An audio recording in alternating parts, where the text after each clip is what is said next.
Man who nursed injured baby squirrel back to health is still his best friend years later. When we think of pets, the first animal that springs to mind is almost always a dog or a cat. Other creatures are rarely domesticated enough to live in the house. Sure, you'll see a fox or a pigeon kept as a pet every now and then, but they're definitely not the norm when it comes to human companions. That didn't stop one veterinary technician from welcoming an unusual critter into his home after he heard a strange cry near the base of a tree in his yard. He knew that it belonged in the outdoors, but he vowed to nurse it back to health before setting it free again. He had no idea that this decision would change his life forever. Before we begin, make sure to smash that like button, subscribe to our channel, and click the notification bell for more amazing videos. Alan Persley of Louisville, Texas, wasn't looking to add another animal to his home. A veterinary technician, he already owned dogs and spent all day with furry friends, and that was enough. But fate had a way of throwing a wrench into even the best laid plans. Alan had noticed a nest in a tree near his home for weeks. One day he heard a small cry and he discovered something heartbreaking. A baby squirrel had fallen from the nest. Alan looked for his parents, but to no avail. The poor squirrel was clearly an orphan.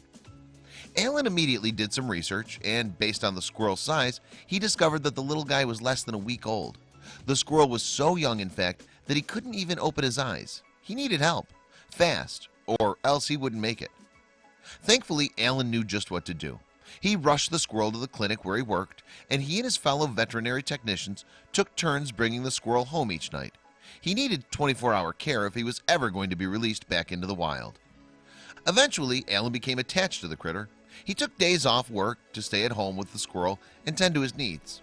The poor thing needed to be hand-fed from a syringe, and this was a practice that Alan quickly mastered to feed his new friend. "I didn't know what I was doing in the beginning," Alan recalled. "We were just basically trying to keep him alive." But as an animal lover with pets of his own, Alan was determined to save the orphan squirrel. When the squirrel finally opened his eyes, the first thing he saw was Alan's face. Alan, who was already feeling intensely devoted to the squirrel now, knew the feelings were mutual. These two absolutely adored one another.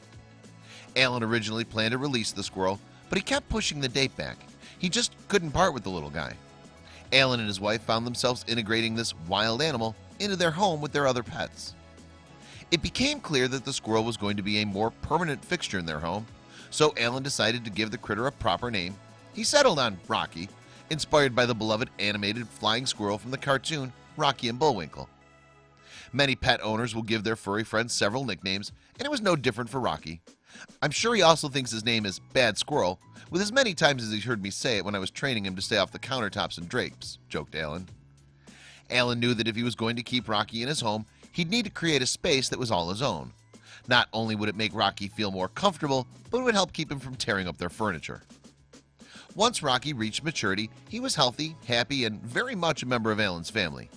Alan really had to face up to the fact that it might be time to rethink his plans to one day release Rocky. See, Rocky was healthy and strong and more than capable of climbing around outdoors and doing squirrel things. Still, he was raised in a house as a domesticated pet, and there was no denying the fact that he was one very pampered squirrel. By the time he ended up becoming an adult, I looked at releasing him, Alan said. I realized I had already done way too much wrong to be able to release him. Simply put, Rocky was far too domesticated in order to be able to survive among his wild brethren. So Alan made the decision to adopt the squirrel as his own. Even if Rocky could be released into the wild, neither he nor Alan were all too keen with parting with each other anyway. Rocky was a part of the family. He doesn't allow anyone else to handle him, added Alan. No one else can handle him. He might be a squirrel, but he definitely has the temperament of a cat. Rocky might have been a squirrel, but he sure was cuddly and cheeky. However, given plenty of time and lots of love from Alan and his wife, Rocky gradually started to warm up to other people. In fact, he enjoyed nothing more than taking in the view from atop his new buddy's head. Although Rocky was a perfectly content indoor squirrel, he still got a real thrill when he spotted other squirrels from the outdoors make their way up to the windows. Was there a chance that they were related? At first, Alan worried that seeing the other squirrels would upset and confuse his beloved pet, but that wasn't the case. Rocky liked to look at the squirrels through the glass, though he preferred to stay inside. Watching squirrels from the windows was all well and good, but Rocky's heart truly belonged to Alan, the man who saved his life. And for Alan, it definitely didn't get much better than that. Have you ever heard of anything as sweet as the story of Rocky and Alan? Obviously, when rescuing a wild animal, reintegration into the wild is a goal, but as far as next best options go, this one was pretty darn good.